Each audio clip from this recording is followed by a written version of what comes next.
हर हर गंगे, जय माँ गंगे। माँ गंगा के चरणों में कोट कोट नमन, प्रणाम, वंदन, अर्चन। आज गंगा दशहरा का परम पावन महापर्व है। माँ गंगा के अवतरण का जो शास्त्रीय मत है वह 2 बार शास्त्रों में मिलता है। एक अक्षय तृतीया को माँ गंगा, आदि गंगा का आगमन हुआ, और गंगा दशहरा को माँ गंगा भूमंडल पर आई।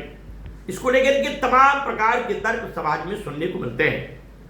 हम समस्त रोगों के भ्रमों को समाप्त करना चाहता हूं कि गंगा दशहरा जो है उसकी भागीरथी गंगा, हजारों हजार वर्षों के तप करने के बाद भागीरथी गंगा भगवान शिव के जटाओं से निकल करके और भगवान ब्रह्मा के कमंडल से आकर के भूमंडल का पाप नाश करने के लिए पधारी थी। और जो अक्षय तृतीया को गंगा जी का अवतरण हुआ था वो आदि गंगा इसके पहले भी थी, क्योंकि भागीरथी गंगा के पहले भी गंगा जी का था। ये नहीं केवल यही भागीरथी गंगा ही आई तो गंगा जी का अवतरण हुआ, इसलिए आदि गंगा भी थी और भागीरथी गंगा का भी दर्शन आप सब कर रहे हैं। आज गंगा दशहरा का परम पावन पर्व है।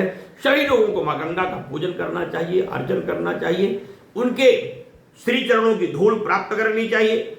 और यहाँ जहां भी आप रहते हो पूरे देश में माँ गंगा के एक एक कण वसुंधरा में कुल प्रसाद के रूप में प्राप्त होते हैं।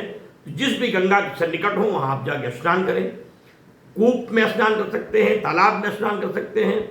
सुल्तानपुर जनपद में कुशमनपुर की धरती पर धोपाप का घाट है, जहां पर भगवान राम ने वनवास के बाद स्नान करके सीधा अयोध्या को प्रस्थान किया था। पापों को समाप्त करने के लिए भी, ब्रह्म हत्याओं को समाप्त करने के लिए भी वहां स्नान होता है।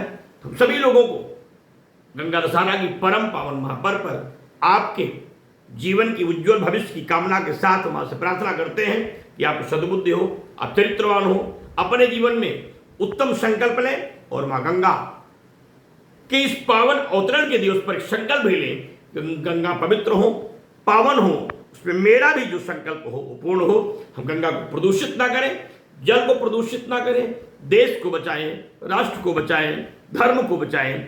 इसके पहले माँ गंगा को बचाएं, क्योंकि अगर माँ गंगा ही नहीं होंगी तो वसुंधरा की कल्पना हो नहीं सकती है। इसलिए सबसे बड़ी आवश्यकता है गंगा के प्रति आस्था, विश्वास, श्रद्धा के साथ उनके श्री चरणों में मेरा समर्पण।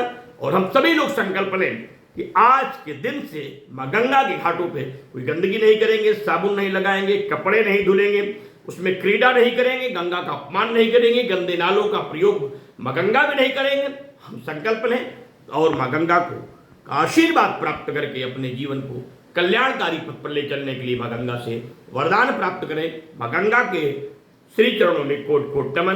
देशवासियों को, राष्ट्रवासियों को माँ गंगा की ओर से पवित्र शुभकामना और आशा है कि आप सब माँ गंगा को बचाने में सहयोग करेंगे। जय माँ गंगा।